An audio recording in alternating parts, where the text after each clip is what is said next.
Hello! And now that I have your attention, you're listening to the Shorts and Series Podcast, episode 77. Today's podcast is brought to you by Audible.com. To figure out how you can help support this podcast, then go to audibletrial.com/short series and get yourself a free audiobook and free 30-day free trial from audible.com. Triple threes. Yeah. I like it.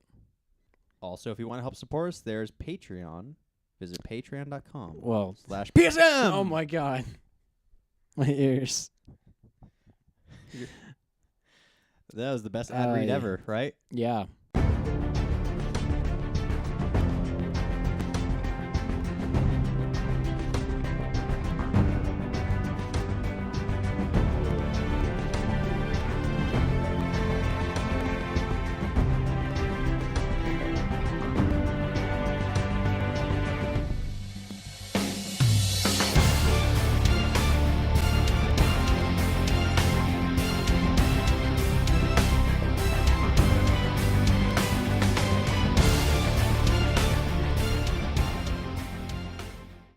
Hello and welcome back to the Shorts and Series Podcast, the podcast where we endeavor to prove that online video is a force to be reckoned with. I'm Devin. I'm Nick. And we're back.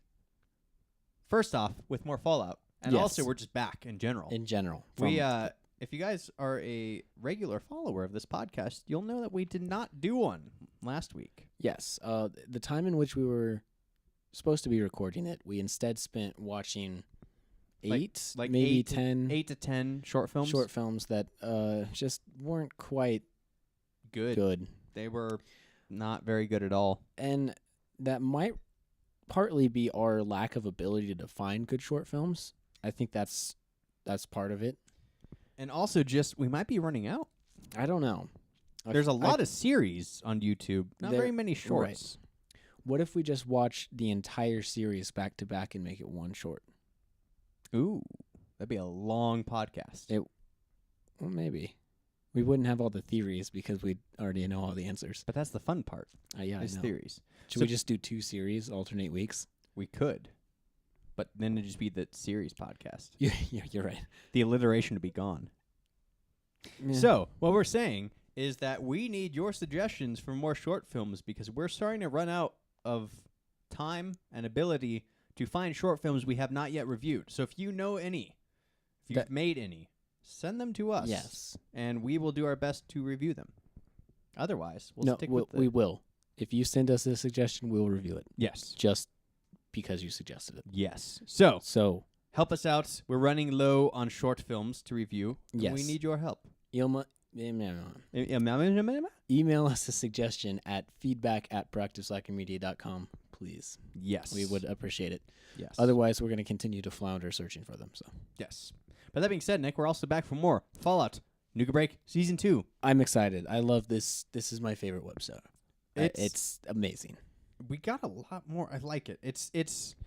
I like how, and we mentioned this last time, but how we're getting more like A, B, and C plot. Yes. Instead of Season 1, which is primarily just one story, we're now getting a lot of back and forth, which I really like. Yes. It develops backstory quite well. It does, and it kind of creates an entire environment as opposed to just like one like linear succession of encounters. Yeah, and it gives the world. I mean, the Fallout world already has a decent amount of depth, but in this story itself, it gives the world much more depth. And seeing the ways that these things are interacting is awesome because they're definitely all, I feel, going to come together at some point. Yes. So, and that being said, Nick, let's start off our review with our thoughts on the plot. Okay. We start off with a really cool looking animation. Yes. It felt to me more like the animation at the start of Borderlands or Borderlands 2. It's sort of like a hand-painted kind of watercolor feel. Having only played about half an hour of Borderlands 1 at your house, on your account, I will. I'll take your word. Oh, is that why I have like a level 2 character? Yes. Okay. That's me. All right. I should get around to playing that more.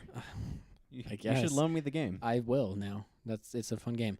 So the animation style basically is not the same one they've used up to now with the sort of vault art style, and I like that it's different. Yes. Because if they had continued to use that same Vault Boy style art, it would have 1950s cartoon style. Yeah, it would have gotten kind of annoying. So this one is kind of almost like a motion, like a series of paintings that are kind of stop motion. It's not like fluid animation. Yeah, it's similar, not in terms of style, but in terms of presentation. It's similar to a YouTuber called Lev Yilmaz.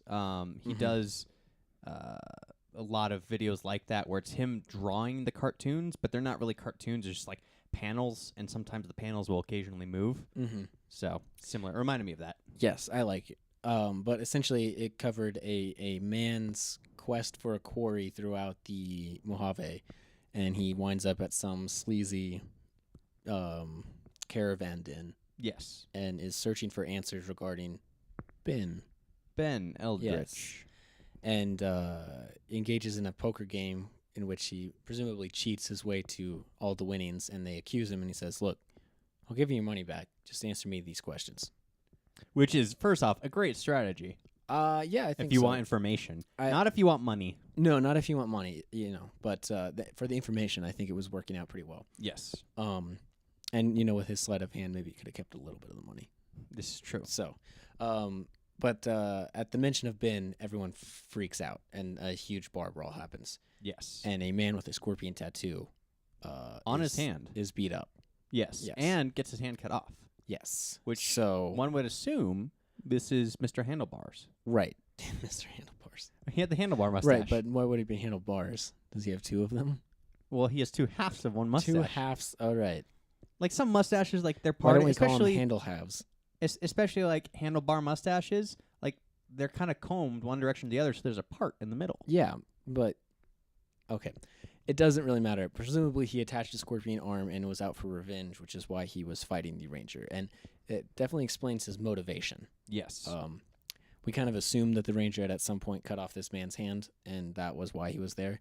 And that pretty much got confirmed here. Yes. And then he takes off one guy and is determined to get his answers. So presumably that's how he figured out where Ben was and then caught up with him. Yes. And after the little flashback animation, we then catch up with present day Ben. And the ranger. And they're in the truck. Yes. And the ranger says it's cold while they're in the middle of the desert, so yes, it's not. Which means that his fever broke and he has survived the venom. So I'm very happy to know that he's still alive and will presumably be able to still fight. Yes. Because he's good at that. Yes. And then we get a little dialogue between the two. Yes, and I called it. You did call it. Hands down, great-great-great-grandson or whatever. Give or take a few greats. Give or take, yeah. So we find out that this is James Eldritch. Yep. And basically, what I was a little confused on was, and again, Ben's memory, one, from being so old, and two, from, like, repressing it. Yeah. He asks himself, well, he asked James, like, I had a son? Yes. Which makes me wonder, did he have a son before the bombs fell? No. Or was his wife pregnant when she then entered the vault? And I think it's the second option. I feel like it is, like, not showing pregnant, essentially. Yeah. Like, she was a few weeks to, like, 3 months pregnant and then entered the vault. Which, kind of makes sense. If you're going to put someone away in a vault forever, I would imagine you'd spend one last night with them. This is true. So it makes sense to me. What I thought was pretty awesome was the fact that she never remarried anybody, and he was like, was still in love with Ben on the deathbed. I feel like that really helped Ben know that she didn't give up on him or anything, and that he made the right choice essentially. Yes. And that's kind of where we leave them. Yeah. Is the ranger goes back to sleep off the fever, I guess, and Ben looks confused about what he wants to be doing. Yes. So I think he might now have some resolution and is unsure of what to do next. I do think this has helped him find motivation to not becoming feral, though. Yes, to stave that off. So now that he knows he has family, he's like, oh, well. I've got to be there for them. Yes. It seems weird that he's now motivated to protect a family that's been around for 200 years while he was. Like, that's Yeah, like a family he didn't know of that kept going for 200 years. when he kind of stayed in the same place. Yeah. It's very odd, but kind of cool. Very cool. So, Then we cut back to the locker. Group. yes. And Twig thinks that his Geiger counter on his Pip-Boy is broken. Yes. But it turns out it's not. And the reason the locker's so important is because there's no residual background radiation. Which, as somebody who's played the games, that's a big deal. That is, yeah. When literally half the map, when you walk through it, You're getting a little bit of rads, yeah. Yeah. And so radiation, not good, especially not good for having children. It causes problems. Yes. And so apparently part of the prophecy, as kind of sarcastically run through by, what's his name? Ron. There we go. Is that they will have to get married at this location with no radiation on the 12th month of the 12th year. Yeah. I think that's what he said. That is what he said. He was kind of like on the 12th month of the 12th year, blah, blah, blah, blah, blah, blah, blah. So it's kind of hard to follow, but I think that might provide kind of a time frame. The only problem is we don't know what month of what year it is. So that doesn't really help us. Well, the 12th month is December. Right, but we don't know what month they're in. Oh, okay. I see what you mean. Like the And also, 12th year, like that. Yeah. That doesn't mean anything to me because I'm like, well, first off, if this takes place in like around the same time as the games, Mm-hmm. then it's like the 2270s, right? Right. So 12, you're nowhere near a 12 Yeah. in that. So I don't know what the 12th year means. Yeah. I don't know. Is it the 12th year since the guy came up with the prophecy? Maybe. Like 12 years and 12 months from now. Oh, that could be it too, in which case it wouldn't need to be December. Right. That's true. Interesting. But essentially we have this prophecy that's not focused on. And I like the way they're choosing to write this, where the prophecy isn't something that everybody knows in the world by heart and they're following it and they're either trying to prevent it or trying to help it along. Because that's pretty cliche. It is really cliche. Star Wars, Harry Potter, Right. Lord of the Rings, Yeah. And so any piece of fiction ever. we have this prophecy, but the people opposing it are treating it like I would assume they would, where it's just the ravings of a lunatic. And it's important to know the details of it because that's going to affect the plan that the crazy person who believes in it will have. But it's something that they can kind of disregard as utter nonsense. Right. We did learn, however, that it was not Leon then That who came up with prophesized the this. prophecy, Right. as was our theory last time. Yes. So we can't be right about everything, Unfortunately. just most things. Yes. So I kind of want to know who exactly came up with this and what their relation to Leon is. But presumably this is what kind of sparked Leon on his journey, because we learn later after that, it's kind of a cryptic message to Twig to go talk to the scholar to help. Yes. And we're like, what's the scholar? I don't know. Is he the one who came up with the prophecy? I don't know. That sounds like the name of someone who would come up with prophecy. This is true. But then we cut to Scarlet, and we learn a bit about how Leon operates and how he gets his men. And it turns out he raids villages and takes the sons of families. So he essentially indoctrinates people from birth. So basically, child soldiers.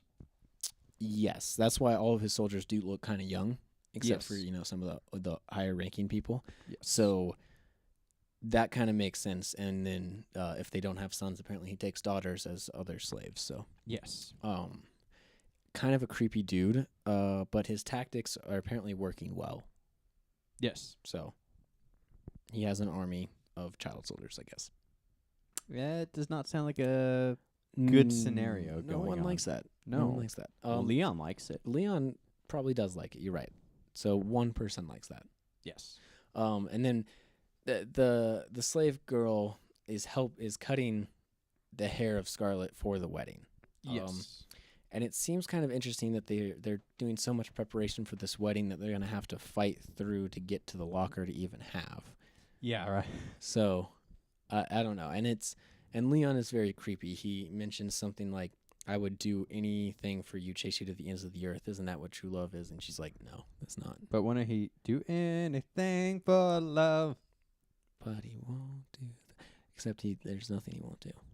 Oh. So So it's nothing didn't like the write song. that song. No. Okay. And then we cut back to Twig, and he's entering a mysterious cave, which he doesn't like. Doesn't like caves. To meet with the scholar, Yes. and the scholar's a very strange figure. I'm glad you used that term. Yeah. I wouldn't necessarily call him a person. Yeah, and I mean there are some very strange things you run across in the Fallout universe, but this is up there Yeah. with the strangeness. He's kind of like got this black hood and like stickly finger things that are coming out. Yeah. So he looks like some sort of, I don't know, like person who's been irradiated into like a long, like stretched out person. Is what it seems like, but he's wearing all this cloth and hood, so that you like can't really sits tell. really weird on his form. Yeah, Like it's not just like a guy wearing a big cloak. It's like No, it looks like he had some sort of harness on that had like sticks coming up the top and making a square around the top of his head with a hood over all of and that. same with the shoulders. Yeah, like the shoulders had like weird stick things coming out, which is I have no idea. Like, what is this creature, I don't know. and why can he kind of tell the future, or does he just speak in old fortune cookies? Yeah, like what's the guy? Success will require sacrifice. That sounds like a fortune cookie to me, Yeah. right? And that's what he tells Twig. So Right. I mean, we have seen weirder things in the Fallout universe, like Yes. man fused with a tree Yeah, that was a weird one. or a giant brain. Mm-hmm. I mean, there's things that are weird. Mr. House, pretty weird. Yeah. And so his prophecy or like advice doesn't seem that helpful, but he does give Twig a book that I think is very helpful. And it's like a book on the basics of factory work or something. Presumably to get the locker up and running. Exactly. So why doesn't anyone else go to the scholar? And why didn't they look at his books? It's a very Like- good question. And they know he exists. Is he powerful in some form? Like he only allows certain people. Sorry, what was that? Wow, that was It's a sneeze. Weird. I can't control when I sneeze or not. okay. Anyway, they know that the scholar guy exists. I'm wondering why they don't go to him more often. Is he like so powerful that he only allows certain people in at certain times? Or just like one of those guys where if you bother him too much, he'll like start ignoring you or not helping you.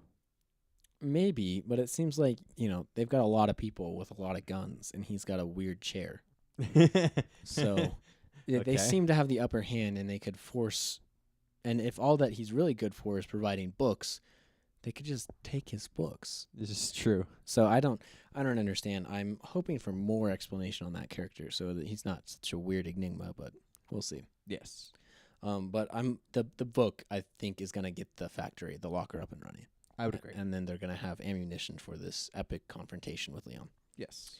And the last thing we see is Scarlet trying to escape Leon by using scissors and his guard dog as a bargaining chip. Which doesn't work. Doesn't work. Leon's just like, would you like me to help you slit this guy's throat? This guy's that's been loyal to me for years and has helped me on countless adventures. I'll help you slit his throat. Yeah. So that's creepy. Which hopefully will, no, that's a precedent. Show his followers, oh, look, he's kind of not right in the head. We should turn against him. I don't think they will. But No, because he'll slit their throats. Exactly. So they're afraid of him as well. But we do learn that Scarlet's not willing to sacrifice her humanity just to escape his inhumanity. True. Which I think is important for her character. And then Leon like forces a kiss on her. And Yeah. there's this weird vision thing that happens. It looked kind of like, did you ever see Watchmen? No. Okay. There's a scene in Watchmen in which they're kissing and they've got this weird vision of like a nuclear bomb going off, and then it strips the flesh from their bones, and then suddenly their skeletons embracing, and then they turn to ash. It's a really weird and creepy apocalyptic vision, and this seemed like a lower budget form of that. So I liked it, but To me, I was thinking what it could be a callback to Eastwood. exploding? It could be a look forward on what would happen, That's what I was like imagining. prophecy wise. Right. Yeah. But, like, what caused it? Because I think Scarlet saw that or felt that, Yes. and which is why she was, like, crying at the end there. In which case, it'd be supernatural, mystic stuff that would prove that the prophecy has weight to it.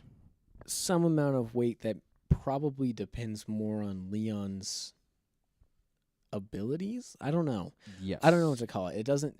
Fallout's not a universe where magic is prevalent in any sort. It's usually like failed science, but Yes. or maybe successful science, depending on how you look at it. So I don't know what this means.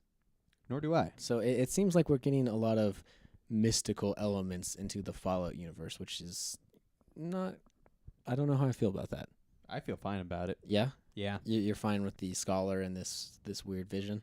Yeah, because, I'm pretty sure they'll find a Fallout-y way to make it all work. I hope so, and I think they probably will, but I'm just not sure what to think about it at this point. So I know how we can figure out the answers how? watching the next episode. I think that's a great idea. All right. But until then, let's move on to our thoughts on the characters. Okay. So, James Eldridge. Yes, we now know his name. Yes. He's the ranger. He has a face and a name. So I guess we can start establishing character. Yes. We know he's the great whatever grandchild of Ben, and now they're hanging out, and he's good at combat. Yes. I do like, though, now that we know that they're related, that we get like a deeper relationship between the two. And more of like a familial commitment, because when it comes to family, it's like, yeah, you're committed to them, even when you don't necessarily get along all the time. Yeah, or Because- know them that well. Yeah, because I like when they're sitting in the truck together. He says, James Eldridge, I would say it's a pleasure to meet you, but you're an asshole. Yeah, And then just turns around. I'm like, yeah, touche. exactly. But you know that they're going to stick together and that Ben is going to stick his neck out to help protect this guy. So Oh, yeah, and they both stick their necks out for each other absolutely. And so because they're family. exactly. And I think that that's very important to not only James's character, but Ben's is he now has a concrete reason to fight. He's not fighting for his friends, which, maybe he doesn't like as much or whatever. He's fighting for his family, which I think he feels some honored or duty-bound reason to fight for them. So Yes. hopefully he'll be more motivated. Hopefully.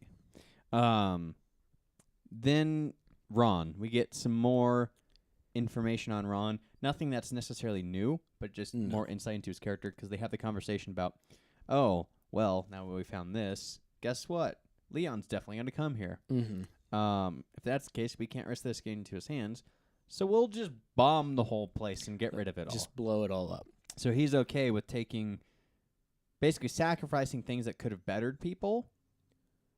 To ensure that they don't worsen, Yes. which is pragmatic, but I don't like it. Yeah. There's no element of hope there. And nor does Twig. Yeah, Twig definitely doesn't like it. He's like, what can I do?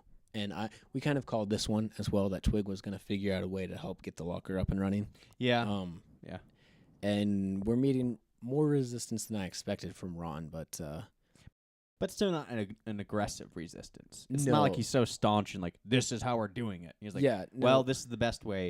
If you have another way, cool. Yeah, But yeah. until then, I'm this is going to what be we're doing it this way. If you find something better and you can prove that it's better and that it's Yes. possible, I'll go behind that. But for now, we're doing it my way, and that means whatever. And that means whatever. Yeah. Yes. So I like I guess that means explosions. yes, which always looks cool on camera. Always does look cool. Yes. So hopefully, Probably will fix the radiation problem too. would it? I I don't think I that's guess what happens. it's not a problem, but what I don't if he's looking for this spot that's radiation free. Just pour a whole bunch of Nuka Cola on it, Yeah. just irradiate it. Yeah, just a little bit. Nothing too deadly, nothing that you're not already living with, Yeah. but just enough to where it doesn't fit the prophecy. Like that seems to me like the, The easiest easiest solution.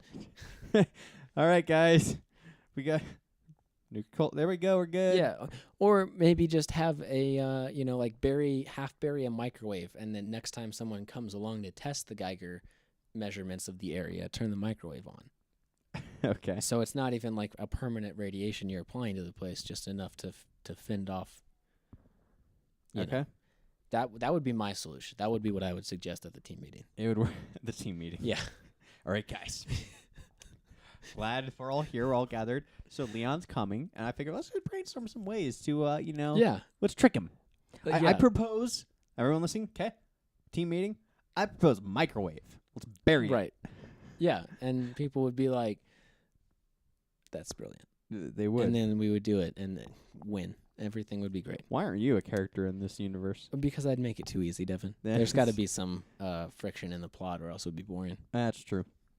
If it was just the story of how the good guys very easily overcame poor bad guys, no one would watch it. Yes. There'd be no dramatic tension. Right. So, the next character I want to talk about is the Scholar. Right. We know that he has a name. He said his name. Began with a G. I don't remember what it was. Grogalook or something. Gondrin, It's gonorrhea, no, that's probably not it. Ghoulrock, something like that. Yeah, Ghoulrog. I think that's it. Ghoulrog. It was something along those Yeah. lines. It sounded very goblin-y or something Yeah, like that. yeah. Again, mysticky. You Yeah. know, like Dungeons Dragon-y. Yes. Yeah. Which makes me wonder more, like, what's underneath that robe? Is he a human that's just Mhm. disfigured? Is he something else? I wish Is he I- a hyper-evolved Mirelurk? That's interesting. That's an interesting idea. Or I something don't else? think that's the case. No. I was just but throwing out random interesting. things. A Deathclaw? Also, I mean, he does have the claws. He does. So, still probably not the case, though. A Protectatron. You're just naming things from the Fallout universe. I am. Is what you're doing. I'm A Radroach. okay. I get it. I'm thinking. I wish I knew how to spell his name, because I'm wondering if it's like an A Centaur. anagram or an acronym or like maybe flipped backwards word that might reveal something to his character, but I don't know how to spell it, so that's not as helpful. I mean, let me just use my smartphone and pull up my IMDb app. Okay. You think okay. So we're looking it up right now to see how his name is spelled. Yes. But until then, let's keep talking. Okay. Let's move on to our thoughts on the creative elements. All right. Yes. So, the first thing you have listed is the opening narration. Yeah, it wasn't bad, but It felt kind of rushed to me. it did. And it felt like overperformance. Does that make Yeah, sense? Like the voice. Although, you know what? Now that I think about it, it sounds like the Scholar. It sounds like it might be the same voice as the opening narration. Maybe They did sound very similar, which would be an cool. interesting connection. Yeah. I'm not sure. What it sounded like to me is, have you seen The Big Lebowski? I have not. Devin. What? It doesn't help if all my references are to things you haven't seen. That's your fault. There's a cowboy who's doing the narration of The Big Lebowski, and what the opening narration of this episode sounded like was a bad impression of that guy. Okay. So It sounds almost to me like a bad impression of the original narration they had in the season 1 opening title sequence. okay, maybe it's just the same guy. He just thinks he got better, but really has Just got gotten worse. and is not as good. 'Kay. I did not like the narration. I'm gonna agree with you there, but I did like the animation, and I'm wondering if maybe they tried to speed that section up a little bit to make the overall episode not as long. Because I don't know. I could see that. Real quick update on our search for the Scholar. He is not listed in the credits at all on IMDb. Okay. At all. So, yeah. Maybe we'll never know. Go up a little bit. Never mind. So, he's not in the credits, so we can't figure out anything about him, Okay. which kind of sucks. All right. So But anyways, back. We'll hopefully find out more in future episodes. I hope so. Or I hope so. maybe even a future season. That could be the case. I'm assuming they're planning on making one. This seems like a good thing that they're doing. Yes. So I want to see more. I do too. So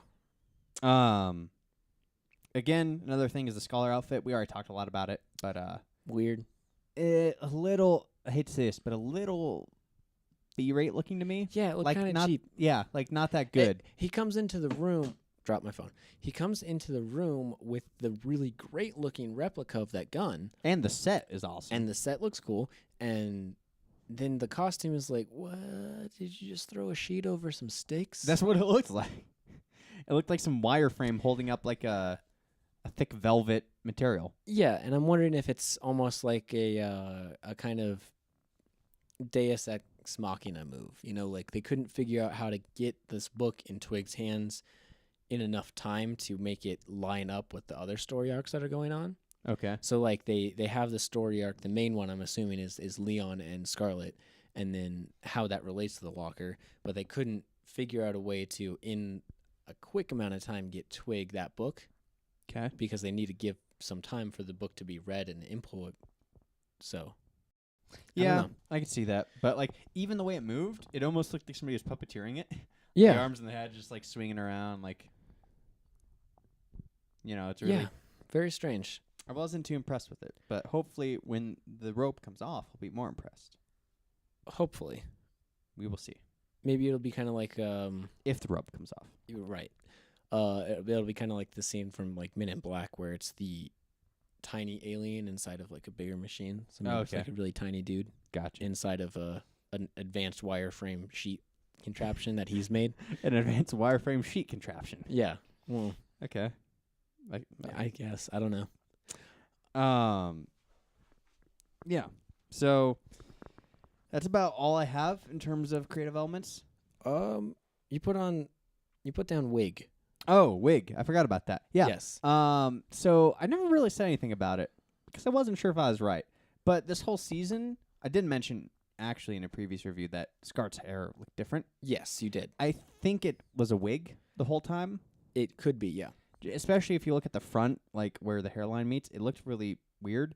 And I think my suspicion in her wearing a wig this whole season was validated By the haircut scene. by the haircut scene, because when they come back and her hair is all short and whatnot, I'm like, okay.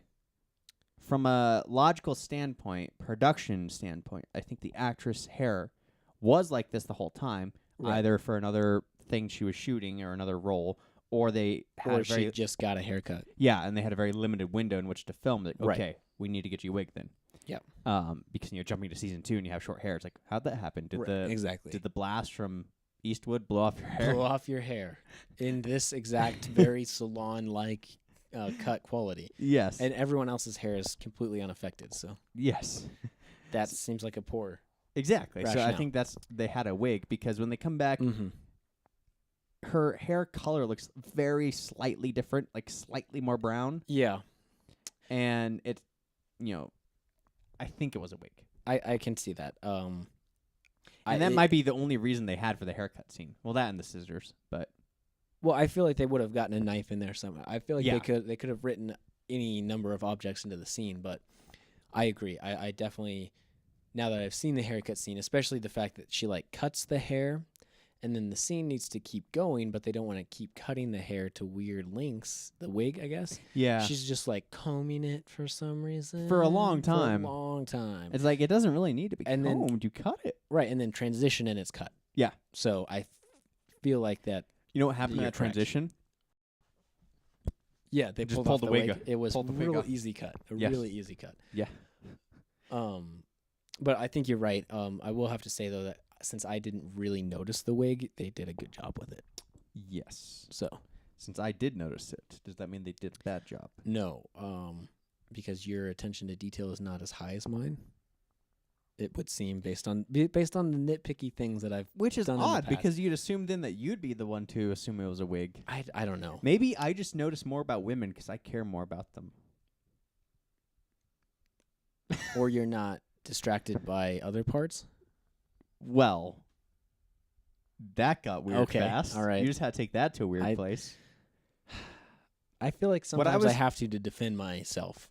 Well, Nick, what I was trying to do is I was trying to demean you Yeah, and I tried And- to flip it around. and how you treat women, and then you try to flip it around, and then it just came across as weird. For the record, you're What- not what- malicious and No. demeaning when it comes to women. No, I'm not. I just took the advantage to make it seem like you were. All right. For the sake of entertainment, Thank you. Yes, what you guys don't know is actually we used to be quite good friends, and then ever since we started podcasting, our friendship has slowly dissolved and is no longer there because for the sake of entertainment, we have degraded each other to such an extent where we're not friends outside of the camera. You're so weird. You're the weirdest person. And that's another level of fake entertainment to give the cameras, like this weird. I know, it's meta at this point. It's just weird. In all reality, I don't want to analyze it and validate it. Shall I correct my statements? Sure. We are actually quite We're good friends. Yeah. Both on and off camera. We just seem like we bitterly hate each other while on camera because it's fun. Arguments are entertaining. Yes. Is essentially what Devin is trying to say. Because our culture is weird like that. That's why court TV exists. You ever thought about that? That's the only reason that exists. Because everyone's like, yeah. Dumb arguments. Dumb arguments. So. Yeah, and I also feel like if you watch court TV, you feel much better about any argument you're having. If, you're upset that someone left the fridge open, suddenly this debate over someone else's child that may or may not be this kid, it seems much less significant. Yes. And I think that's another reason why it's successful. Also, might I point out, this has nothing to do with Fallout. No. At all. No. I believe we are done with this podcast, in fact. We could keep talking about, like, Judge Judy for the next 15 minutes if you want. I think we're good. You sure? Good. Yeah. I mean, Judge Judy, that is a subject which has endless conversation behind it. Well, then let's save that for next Thursday. Okay. We'll just do a full Judge Judy podcast? No, that might be part of it, but I don't like her, so I don't want to talk about her that much. I don't want. It was a joke, Nick. I don't plan on doing it. Good.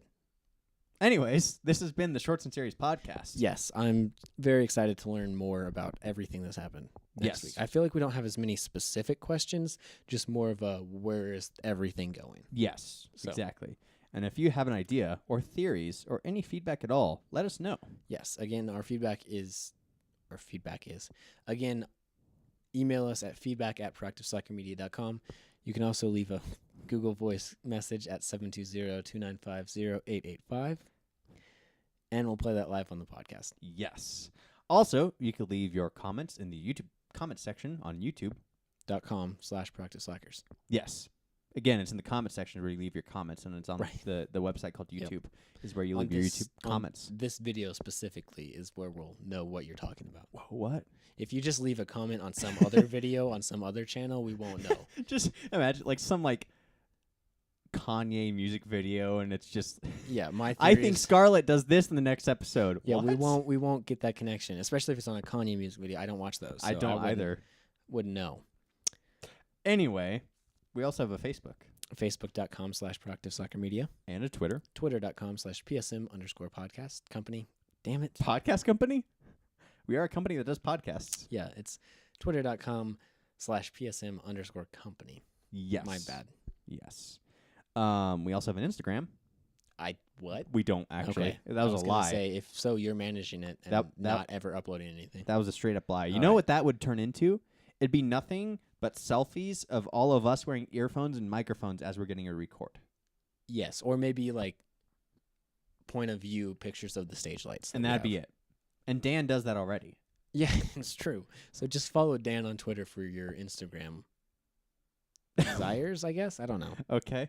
That being said, that's a good transition to let you guys know that we have our own personal Twitters. It's true. I'm at ProSoccerNick. I'm at Devin_H. And our selfies are posted on Dan's Twitter, which is at NerdNewsDan. Yes. And we also have ways for you to support us if you want to do so. Audible.